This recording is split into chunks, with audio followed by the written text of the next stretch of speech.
వితరణ కార్యక్రమానికి ఇచ్చేసిన ప్రధాన ఉపాధ్యాయులు గారికి, అదేవిధంగా ఉప సర్పంచ్ గారికి, ఏడీసీ ప్రెసిడెంట్ గారికి, ఏఈపీఎస్ మేడం గారికి అందరికీ కృతజ్ఞతలు.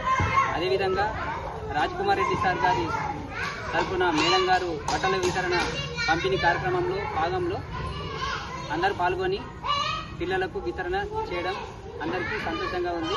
పిల్లలు కూడా సంతోషంగా తీసుకొని